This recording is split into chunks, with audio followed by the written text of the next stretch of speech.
Hey guys, tonight we step into the wild, tangled beginnings of early colonial Brazil. Imagine yourself trudging through dense, humid rainforest, the air thick with the scent of damp earth and unknown flowers, as the calls of unseen birds echo overhead. The Portuguese explorers who first arrived here in the early 1500s had no map for this vast, untamed land only a fierce curiosity and a stubborn will to claim it. You probably won't survive this journey without a few scratches, a few mosquito bites, and maybe a healthy dose of confusion about the strange customs you encounter. So, before you get comfortable, take a moment to like the video and subscribe, but only if you genuinely enjoy what I do here. And hey, why not drop your location and local time in the comments? It's always fascinating to see where in the world you're tuning in from. Now, dim the lights, maybe turn on a fan for that soft background hum, and let's ease into tonight's journey together. You begin your trek in the early 1500s, when Brazil was a vast, mysterious expanse of dense jungle, winding rivers, and towering mountains. The Portuguese crown had just sent its first expeditions, eager to claim new lands and riches, but what they found was far from the gold and silver they dreamed of. Instead, they met a land inhabited by diverse indigenous peoples, each with their own languages, customs, and systems of justice. The Europeans' arrival was like dropping a pebble into a still pond. Ripples of change would spread far and wide, but the waters were anything but calm. Portuguese explorers, often ill-prepared for the tropical climate and unfamiliar terrain, struggled to impose their authority. The jungle was a formidable adversary, full of hidden dangers, venomous snakes, swarms of insects, and diseases that no European doctor could cure. You can almost feel the sweat trickling down your back as you hack through thick underbrush, the sun filtering through the canopy in dappled patches. Early settlements were precarious, isolated outposts where law and order were fragile concepts. Historians still argue whether the Portuguese crown's legal system was ever truly effective in these early years, or if survival depended more on informal agreements and brutal expediency. The official laws, imported from Europe, often clashed with the realities of life in the New World. For example, the concept of private property was alien to many indigenous groups who viewed land as communal. This clash would set the stage for many conflicts and, inevitably, peculiar punishments. One quirky tidbit to keep in mind: some of the earliest punishments recorded in these settlements involved public shaming rituals borrowed from both European and indigenous traditions. Imagine being forced to wear a ridiculous costume, or be paraded through the village while neighbors derida, kind of early reality television, but with a lot more discomfort and a lot less popcorn. As you settle into the rhythm of this new world, you realize that the story of early colonial Brazil is not just about conquest and survival, but about how different cultures tried to enforce justice in a place where the usual rules didn't always apply. So, as you drift off tonight, let the sounds of the jungle and the whispers of history lull you deeper into this strange and fascinating past. You find yourself now among the indigenous peoples of Brazil, long before the Portuguese crown sent its ships across the Atlantic. The forest here is alive with the rustle of leaves and the distant chatter of tribes gathered around smoky fires. You watch as these communities handle justice in ways that feel both foreign and surprisingly practical. Before any European laws arrived, indigenous tribes had their own systems rooted in ritual, social harmony, and the natural world around them. Imagine a village council gathered under a sprawling ceiba tree, elders speaking in low, deliberate tones. Justice isn't about punishment for punishment's sake. It's about restoring balance. If someone steals food or harms another, the offender might be required to make reparations, offer gifts, or participate in ceremonies to cleanse the community's spirit. You can almost hear the soft chants and see the rhythmic dances meant to heal wounds both physical and social. Historians still argue whether these indigenous justice systems were more effective than the European methods later imposed. Some suggest that the emphasis on reconciliation over retribution fostered stronger community bonds, while others point out that serious crimes could still be met with harsh penalties, including exile or even death. The truth probably lies somewhere in between, shaped by the diversity of tribes and their environments. Here's a quirky detail. Among some groups, offenders were subjected to symbolic punishments involving animals. For example, a thief might be made to wear feathers or masks representing the animal spirit they had dishonored, a kind of living reminder of their misdeed. It's like a natural version of a scarlet letter, but with more feathers and less paperwork. You might be surprised to learn that some of these indigenous practices influenced colonial punishments later on. The Portuguese, despite their rigid legal codes, sometimes adopted local customs to maintain order, especially when their own laws seemed ill-suited to the jungle's challenges. This blending of traditions created a patchwork of justice that was as complex as the rainforest itself. As you listen to the crackling fire and the murmurs of the forest night, you realize that indigenous justice was not just about rules, but about relationships with each other, with the land, and with the unseen forces believed to govern life. It's a reminder that justice, at its core, is as much about healing as it is about punishment. You find yourself in a dusty village square where the air buzzes with the murmurs of gathered townsfolk, all eyes fixed on the latest spectacle of colonial justice. Peculiar punishments for petty crimes are the order of the day here, a mix of creativity, cruelty, and a dash of theatrical flair designed to keep the restless settlers in line. Imagine a man caught stealing a chicken, not just fined or jailed, but forced to wear a giant wooden collar that clanks with every stepper walking billboard of shame. It's justice, but with a flair for the dramatic. The early settlers, far from the orderly courts of Lisbon, had to improvise.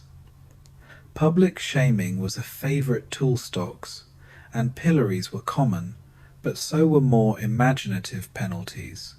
Offenders might be paraded through the streets, wearing signs describing their crimes, or even made to perform humiliating tasks in front of the community. The goal was clear: deter others by making the punishment a public spectacle. You can almost hear the laughter mixed with jeers, the occasional sympathetic sigh as the punished shuffle along. Historians still argue whether these punishments were effective deterrents or simply ways for the community to vent frustration. Some suggest that the public nature of these penalties reinforced social bonds by reaffirming shared values, while others believe they sometimes bred resentment and secret defiance. Either way, the punishments were rarely subtle. A quirky detail to lighten the mood. Some settlers reportedly had to wear ridiculous hats shaped like animals or exaggerated versions of their crime scene, a thief sporting a giant wooden chicken on his head. It's like early cosplay, but with a lot more shame and a lot less fun. You also learn that physical punishments varied widely. Whippings were common, but sometimes the lashings were administered in unusual places like the soles of the feet, a method so painful it's sometimes called foot whipping. It's a reminder that colonial justice could be inventive in its cruelty, finding new ways to make offenders squirm. As you watch this strange blend of punishment and performance unfold, you realize that early colonial Brazil's justice system was as much about maintaining social order through spectacle as it was about fairness or rehabilitation. The jungle outside may have been wild, but inside these settlements, justice was a carefully choreographed dance of fear, shame, and survival.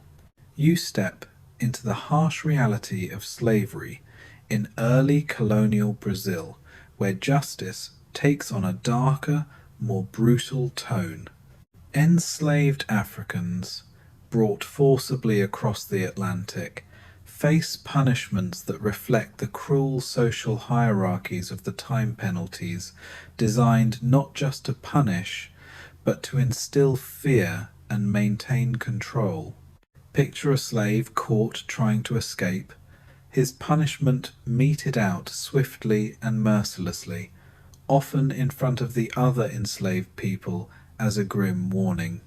The air is thick with tension, the sounds of chains clinking and distant cries a constant reminder of the harshness of this world.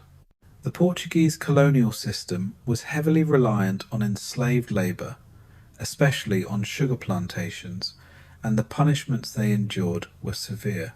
Whippings were common, but so were more inventive forms of discipline, such as forced labour in dangerous conditions or public humiliation rituals.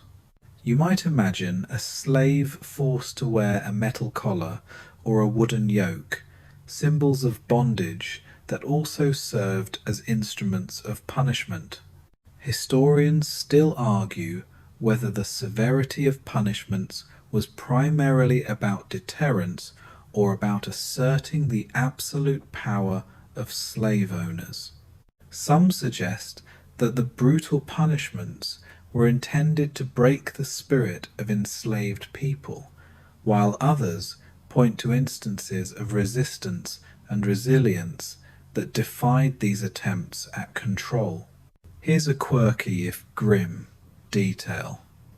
In some cases, enslaved people were punished by being forced to carry heavy objects or wear uncomfortable restraints for extended periods, turning punishment into a form of slow torture. It's like a medieval version of an uncomfortable office chair, but with much higher stakes. You also learn that punishments varied depending on the perceived status of the enslaved person-skilled workers, or those with certain roles might receive different treatment compared to field labourers. This stratification within slavery itself adds another layer of complexity to the colonial justice system. As you absorb these harsh realities, the contrast between the lush, vibrant landscape and the cruelty inflicted upon so many becomes stark. The jungle's beauty masks a brutal social order where justice is less about fairness and more about maintaining a rigid hierarchy, one lash at a time. You drift now into the shadowy world of religious courts in early colonial Brazil, where justice is as much about the soul as the body. The Catholic Church, wielding immense power, casts a long and sometimes ominous shadow over the colonies. The Inquisition's influence creeps in, blending spiritual judgment with corporal punishment in ways that can feel both mysterious and chilling. Imagine sitting in a dimly lit chapel, the flicker of candles casting long shadows as priests deliberate over sins that might condemn a soul or send a body to the stocks. Religious courts handled offences ranging from heresy and blasphemy to moral transgressions like adultery and witchcraft. Punishments were designed not only to correct behaviour, but to cleanse the community of impurity. Public penance was common offenders might be forced to wear special garments, carry crosses through the streets, or endure humiliating rituals meant to inspire repentance. The line between spiritual salvation and physical punishment was often blurred. Historians still argue whether the Inquisition's reach in Brazil was as pervasive as in Europe, or whether it was more symbolic, used to reinforce colonial authority. Some evidence suggests that while the Inquisition's formal presence was limited, local religious authorities exercised significant informal power, shaping justice through fear and ritual. Here's a quirky tidbit. Some accused witches or heretics were punished by being paraded with effigies or dolls representing their supposed crimes, a kind of early most wanted poster, but with a supernatural twist. It's as if the community's fears were given physical form to be mocked and feared simultaneously. You also discover that the church's courts sometimes conflicted with secular authorities, creating a confusing patchwork of justice. A man might be punished once by the church for sin, and once by the state for breaking civil law. This dual system could be exhausting for the accused and often led to inconsistent punishments. As you listen to the faint echo of Gregorian chants and the rustle of robes, you realize that religious justice in colonial Brazil was a complex dance of power, fear, and faith. It was a world where the sins of the body and the soul were punished with equal fervor, and where mercy was often in short supply. You find yourself in the bustling heart of a colonial town, where the air is thick with anticipation and the murmur of gathered crowds. Public executions are about to begin, and these grim spectacles serve as both justice and theatre. Imagine the wooden scaffold rising against a backdrop of tropical trees, the condemned standing silently as the crowd watches, a mixture of fear, curiosity, and morbid fascination in their eyes. These events are not just punishments, they are performances designed to reinforce colonial power and social order. Executions in early colonial Brazil were often public affairs, drawing large crowds eager to witness the consequences of breaking the law. Hanging was common, but so were more unusual methods, like firing squads or even burning at the stake, especially for crimes deemed heretical or rebellious. The spectacle was meant to deter others by making the punishment impossible to ignore. You can almost hear the gasps and whispers as the condemned make their final statements, some pleading for mercy, others defiantly cursing their fate. Historians still argue whether these public executions were effective deterrents or simply brutal displays of authority that sometimes backfired by inspiring sympathy for the condemned. Some suggest that the communal aspect of these events reinforced social cohesion, while others believe they exposed the fragility of colonial control. A quirky detail to lighten the mood. In some cases, executioners were known to have a dark sense of humour, occasionally adding theatrical flourishes like mock trials or exaggerated gestures to entertain the crowd. It's like a grim version of a street performance where the stakes are life and death. You also learn that executions were sometimes delayed or altered due to practical concerns, bad weather, the arrival of important visitors, or even the presence of wild animals nearby. Imagine a hanging postponed because a jaguar decided to lurk too close to the scaffold, turning justice into a waiting game with a wild twist. As the crowd disperses and the echoes of the execution fade into the humid night, you realize that these public punishments were about more than law. They were about spectacle, control, and the raw, unsettling reality of colonial life in Brazil's early days. You wander toward a notorious spot in one of the early colonial settlements, the infamous whipping tree. Picture a gnarled, weathered tree standing alone in the village square, its bark scarred and darkened from countless lashes. This tree isn't just a piece of nature, it's a symbol of fear and control where offenders were tied and whipped as a public lesson in obedience. The air around it carries the faint scent of sap and old leather, mingling with the murmurs of those who remember the punishments passed there. The whipping tree was a common fixture in many settlements, chosen for its visibility and accessibility.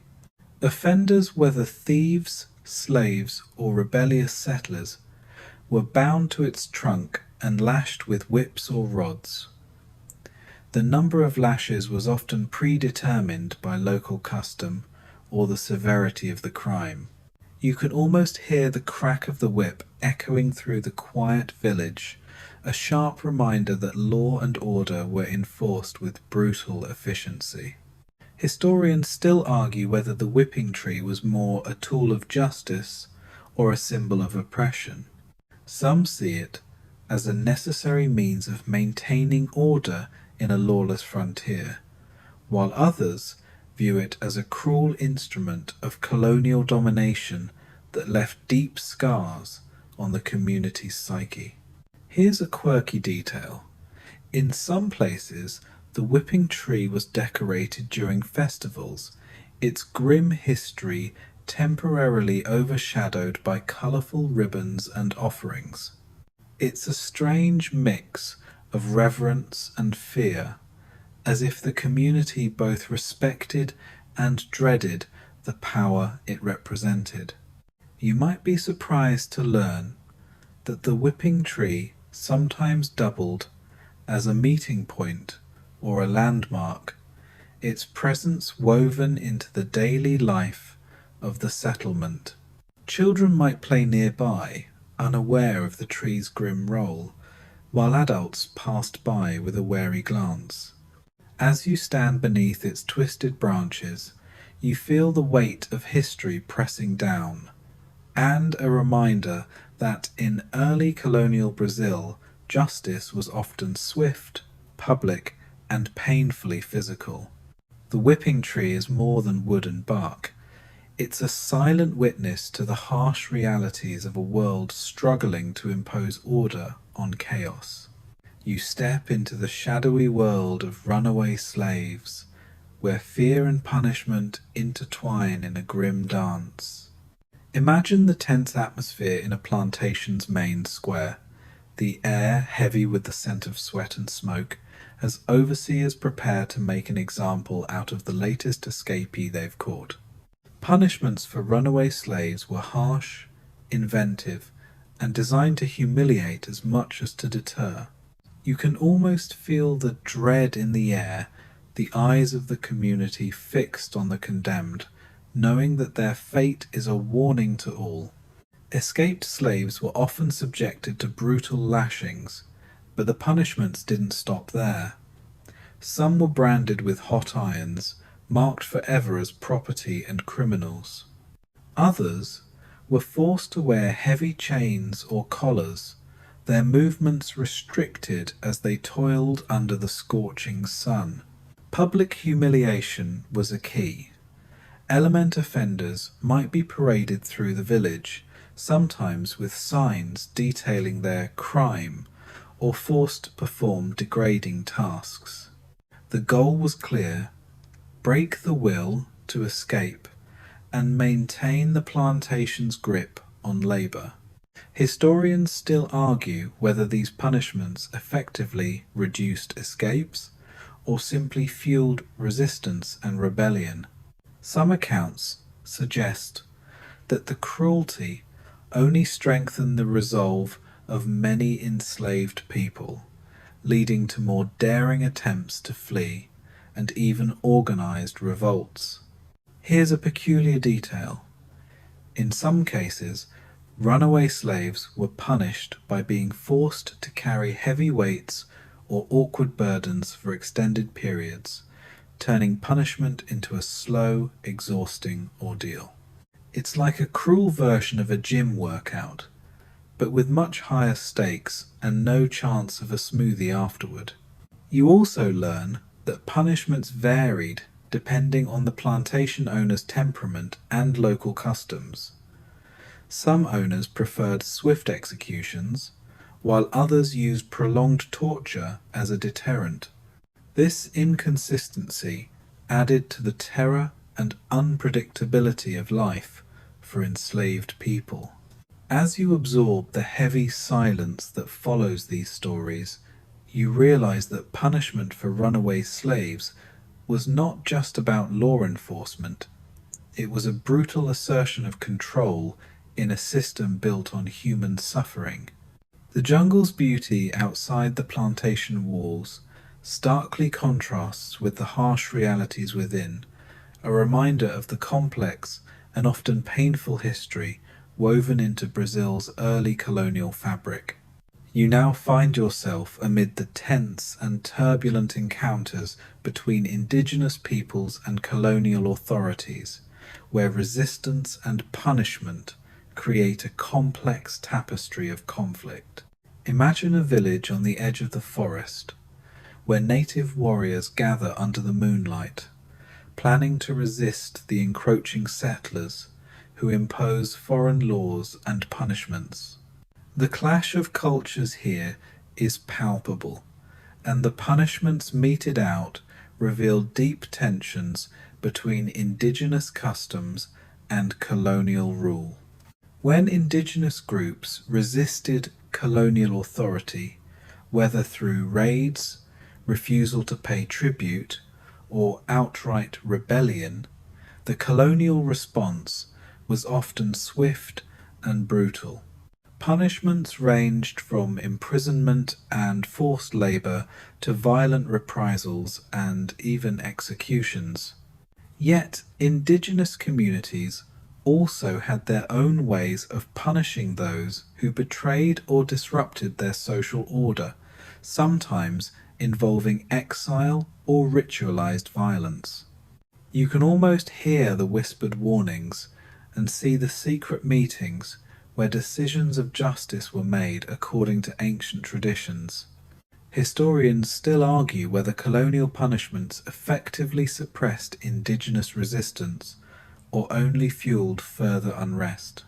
Some scholars suggest that harsh penalties hardened native resolve, while others believe that a mix of negotiation and selective enforcement helped maintain a fragile peace. A quirky detail to consider: in some cases, indigenous leaders incorporated colonial punishments into their own justice systems, using them strategically to assert authority or placate colonial powers.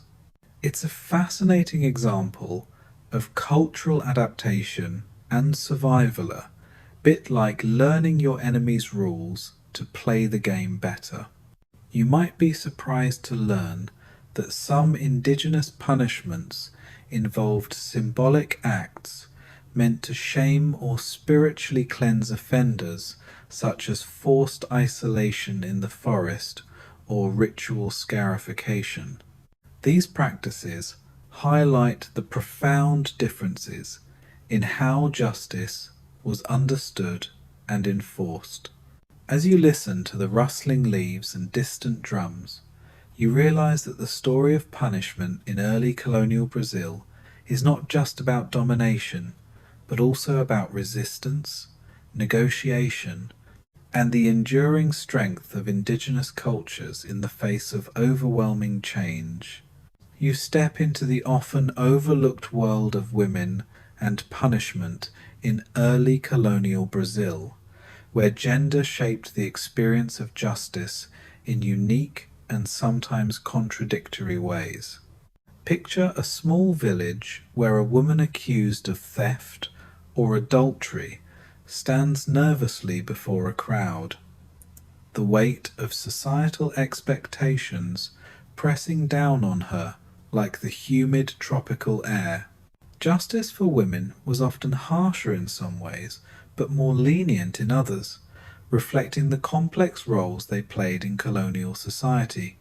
Women could be punished for crimes ranging from theft and witchcraft to moral offences like adultery or disobedience to husbands. Punishments often included public shaming rituals, such as being placed in stocks or forced to wear signs detailing their misdeeds.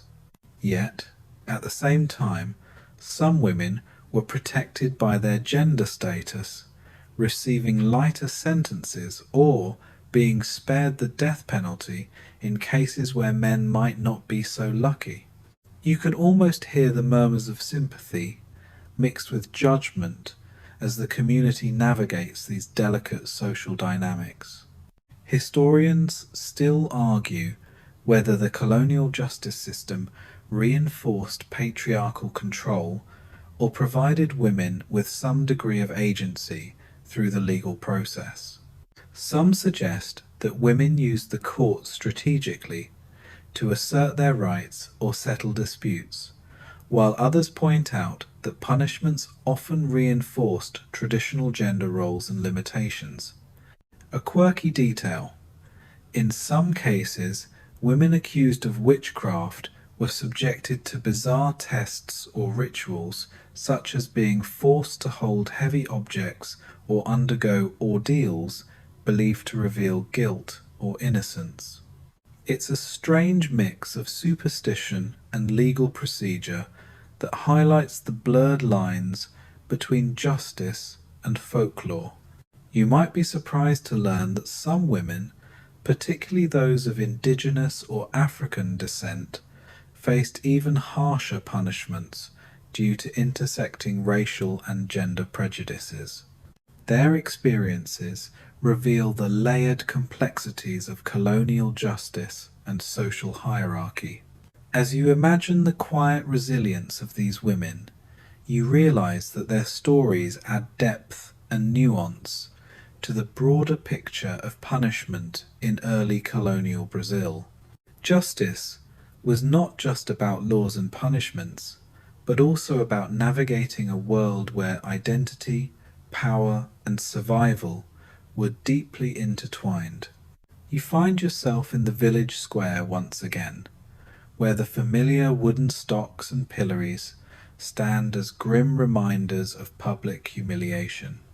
These devices, simple yet effective, were common tools for enforcing colonial justice, blending physical discomfort with social control. Imagine a wrongdoer locked in the stocks, their hands and feet trapped, forced to endure the curious stares and sometimes cruel taunts of neighbours. The sun beats down, insects buzz, and the offender becomes a living spectacle of shame. Stocks and pillories served multiple purposes: punishment, deterrence, and reinforcing community norms.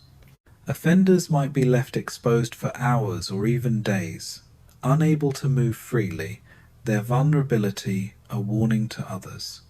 You can almost feel the rough wood pressing against skin and hear the occasional jeer or sympathetic sigh from the crowd. Sometimes, passers-by would throw rotten fruit or mud, adding insult to injury in a ritualized form of social correction. Historians still argue whether these punishments were more about physical suffering or psychological impact. Some believe the humiliation was the primary goal, aiming to shame offenders into better behavior, while others point out the real physical pain caused by prolonged restraint and exposure. Here's a quirky detail. In some settlements, the stocks were decorated with carvings or painted with bright colours, almost like a twisted playground for punishment. It's as if the community tried to soften the harshness with a bit of dark humour, turning the punishment site into a bizarre landmark. You might be surprised to learn that sometimes entire families or groups were placed in stocks together, especially in cases of collective wrongdoing or rebellion. This collective punishment added a layer of social pressure and reinforced the idea that everyone was responsible for maintaining order. As you watch the slow passage of time in this square, you realize that stocks and pillories were more than just instruments of pain. They were powerful symbols of communal judgment, where justice was as much about public spectacle as it was about law. The offender's suffering was shared, witnessed, and remembered, woven into the fabric of colonial life. You find yourself in a dimly lit tavern somewhere in colonial Brazil, the air thick with the smell of spilled rum and the low murmur of drunken conversation. Alcohol played a surprisingly significant role in the colonial justice system, often acting as both a catalyst for crime and a trigger for punishment. Imagine a rowdy night where tempers flare, fists fly, and the local authorities must step in to restore order, usually with a punishment that's as much about controlling behavior as it is about enforcing morality. Drunkenness was considered a serious offence, not just because of the chaos it could cause, but because it was seen as a moral failing. Offenders might be fined, publicly humiliated, or even subjected to physical punishments like whippings or forced labour. You can almost hear the slurred apologies and see the staggering figures being dragged to the stocks or whipped in the village square, their dignity as battered as their bodies. Historians still argue whether punishments for drunkenness were more about maintaining public order or reinforcing social hierarchies. Some suggest that targeting alcohol-related offences was a way to control lower-class settlers and enslaved people, while others believe it reflected genuine concerns about community safety and morality. Here's a quirky detail. In some cases, offenders were forced to wear signs declaring their drunkenness, or even carry a bottle of rum as a walking reminder of their misbehaviour. It's like a colonial version of a designated driver badge, but with a lot more shame and a lot less responsibility. You might be amused to learn that some taverns reportedly had punishment corners where rowdy patrons were sent to cool off or face immediate consequences, turning the local watering hole into a makeshift courtroom. It's as if the line between fun and law enforcement was as thin as a shot glass. As you listen to the fading laughter and clinking glasses, you realize that alcohol-related punishments reveal a lot about colonial society's struggles to balance indulgence, control, and survival. In a world where the jungle loomed large and life was often harsh, a little rum was both a comfort and a challenge to order. You find yourself in a quiet corner of the village where whispers of moral crimes hang in the humid air like a thick fog. Adultery, blasphemy, and other sins were taken seriously in early colonial Brazil, with punishments reflecting the tight weave of law and religion. Imagine a woman accused of adultery standing before a crowd, her face flushed with shame as the community prepares to enforce a penalty that's part legal judgment, part moral lesson. The boundaries between crime and sin blur here, and justice often feels like a performance designed to uphold both social order and spiritual purity. Adultery was punished not only with fines or public shaming, but sometimes with physical penalties like whipping or forced labor. Blasphemy too could bring severe consequences, ranging from public penance to imprisonment.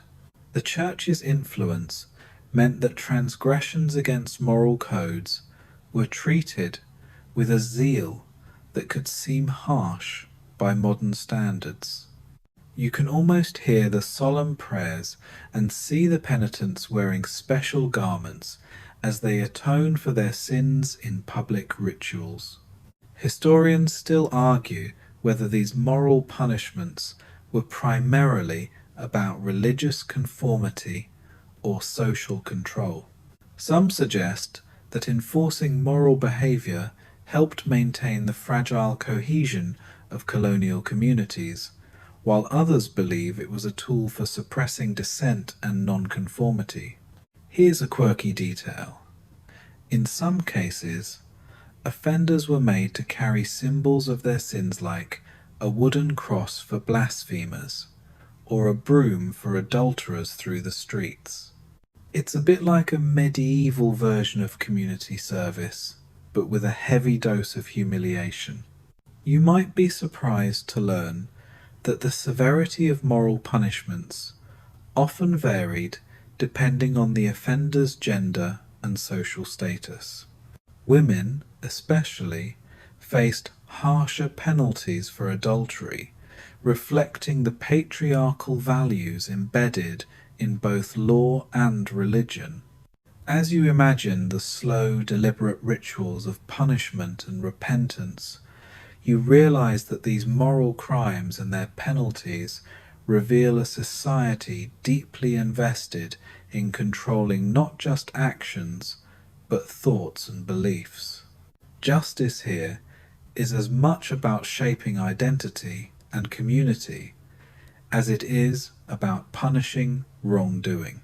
You find yourself stepping into the sweltering heat of the Brazilian landscape, where punishment and the environment intertwine in unexpected ways. The harsh tropical climate and dense jungle didn't just shape daily life, they influenced how justice was administered and how effective punishments could be. Imagine a prisoner chained outdoors under the blazing sun, the sweat dripping down their face as the relentless heat becomes part of the sentence itself. In early colonial Brazil, nature was an unyielding partner in the enforcement of law. The environment posed unique challenges for colonial authorities. Prisons were often rudimentary or non-existent, so punishments had to work with what the land offered. Public punishments took place in open squares, exposed to the elements, where the sun, rain, and insects added layers of discomfort. You can almost feel the sting of the sunburn and the itch of mosquito bites mixing with the physical pain of lashes or confinement.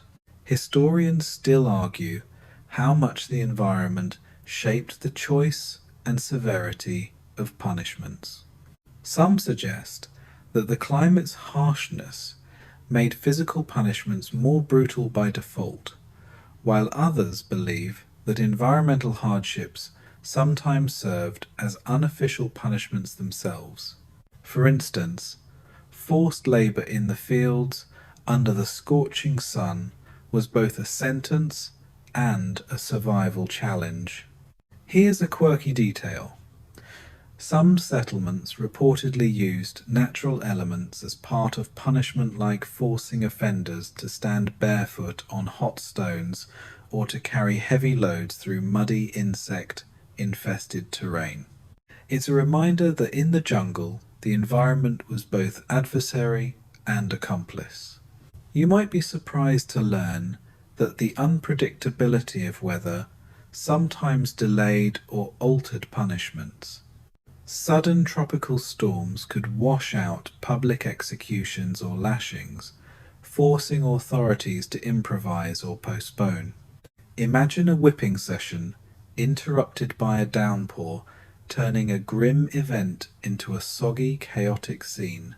As you breathe in the heavy, humid air and listen to the distant calls of wildlife, you realize that in early colonial Brazil, justice was inseparable from the environment. The land itself became a silent enforcer, shaping the experience of punishment in ways both subtle and severe. You find yourself at the crossroads of a heated scholarly debate: corporal punishment versus capital punishment in early colonial Brazil. Picture a colonial courtroom where the judge must decide between whipping an offender or sentencing them to death, a choice that weighs heavily on the community's sense of justice. Historians still argue whether the colony favored brutal physical punishments or more frequent executions, and the answer isn't as clear-cut as you might think. Corporal punishment whippings, beatings, stocks was common and often preferred for lesser crimes. It was immediate, visible, and served as a public deterrent. You can almost feel the sting of the lash and hear the crowd's mixed reactions, some approving, others wincing. These punishments allowed offenders to survive and potentially reintegrate into society, albeit marked by shame and pain. Capital punishment, on the other hand, was reserved for more serious offences like murder, rebellion, or heresy. Executions were public and dramatic, reinforcing the power of colonial authorities. Yet, they were costly and sometimes risky, as botched executions or public sympathy for the condemned could undermine their intended effect. Historians still debate whether early Brazil leaned more toward corporal punishment because of practical constraints like the difficulty of carrying out executions in remote areas, or because of cultural attitudes imported from Portugal. Some argue that the colony's harsh environment made survival after corporal punishment unlikely anyway, blurring the line between the two. Here's a quirky detail. In some cases, offenders sentenced to death were given the option to buy their lives by agreeing to corporal punishment. Instead, a grim form of bargaining that highlights the fluidity of colonial justice. It's like a twisted version of cash or card, but with much higher stakes. You might be surprised to learn that some communities developed unofficial systems where local leaders mediated punishments, sometimes opting for corporal penalties to avoid the social disruption of executions. This grassroots justice added another layer to the complex picture. As you ponder this debate, you realize that early colonial Brazil's justice system was a balancing act between mercy and severity, practicality and symbolism, a reflection of a society struggling to impose order on a wild and unpredictable frontier. You drift into the echoes of time, sensing the legacy of colonial punishments still whispering through modern Brazilian culture and legal traditions. Picture a bustling Brazilian city today, where the echoes of past punishments subtly shape attitudes toward justice, authority, and social order. The peculiar punishments of early colonial Brazil, public shaming, corporal penalties, and theatrical executions, have left traces that ripple into contemporary practices and cultural memory. Modern Brazil's legal system, while vastly different and more humane, still grapples with issues of punishment and social control that echo colonial times. Public shaming, for example, has taken new forms in the digital age, with social media acting as a virtual pillory. The historical use of corporal punishment has long been abolished, yet debates about the severity of sentences and prison conditions reveal ongoing tensions about justice and mercy. Historians still argue how directly colonial punishments influence today's legal culture. Some suggest that the authoritarian legacy of colonial rule fostered a punitive mindset that persists, while others believe that Brazil's diverse cultural heritage, including indigenous and African influences, has created a more complex and evolving approach to justice. Here's a quirky detail. Certain folk festivals and local traditions still reenact or reference colonial punishments, blending history with celebration in ways that can be both educational and unsettling. It's like a living museum where the past is performed and remembered, sometimes with a wink and sometimes with a shiver. You might be surprised to learn that some modern Brazilian slang and expressions trace back to colonial punishment practices, embedding historical memory in everyday language. It's a subtle but fascinating way that the past lives on in the present. As you walk through this modern landscape, you realize that the peculiar punishments of early colonial Brazil are not just relics of a distant past, but threads woven into the fabric of contemporary society, reminding us that history's shadows are never far behind. You find yourself uncovering the strange and often forgotten punishments that never made it into official records but survived in local stories and legends. Imagine sitting by a campfire in a remote village, listening to elders recount bizarre penalties that sound almost mythical punishments, so peculiar they seem like tall tales, yet carry kernels of truth about the harsh realities of colonial life. These forgotten punishments include things like forcing offenders to wear masks made of animal hide, or making them live temporarily in isolated huts surrounded by venomous snakesa, terrifying form of exile and psychological torment.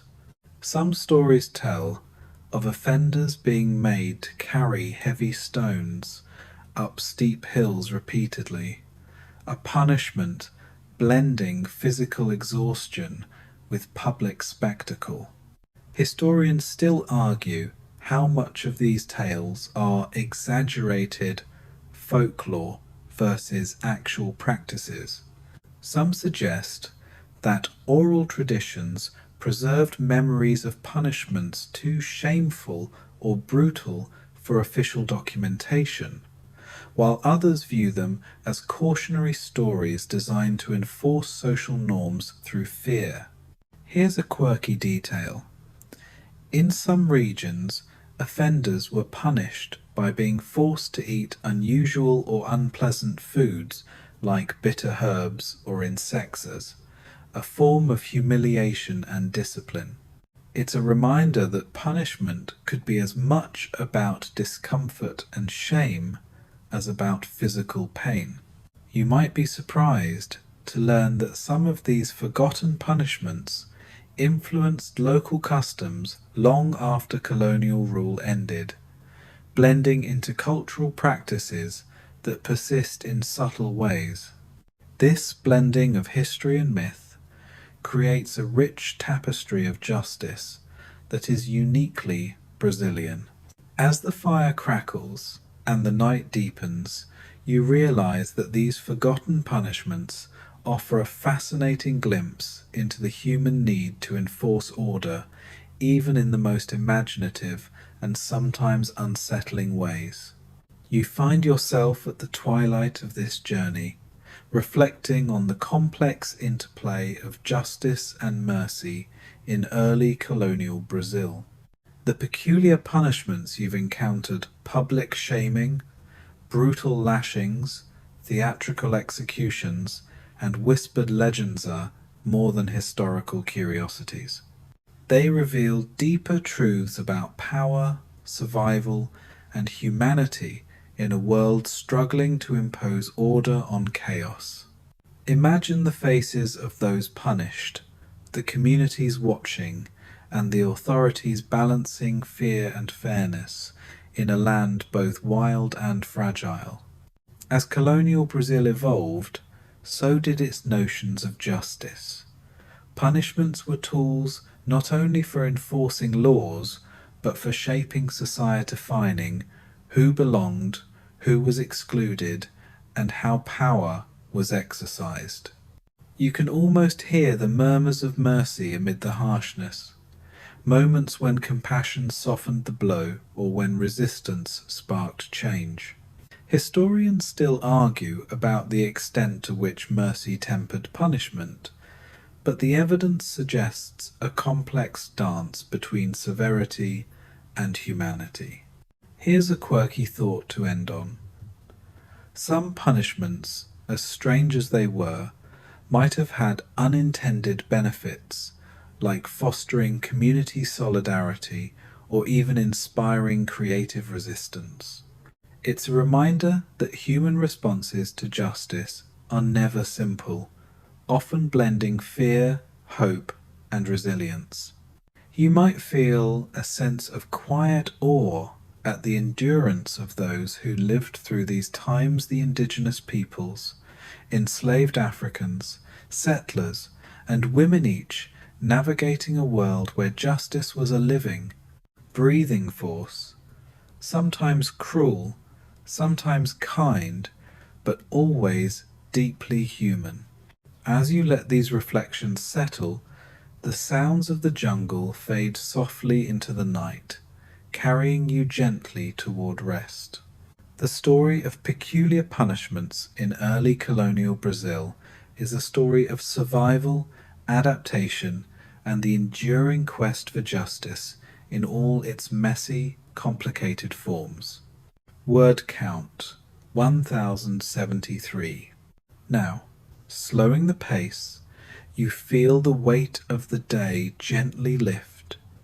The humid air softens around you, and your breath deepens, slow and steady.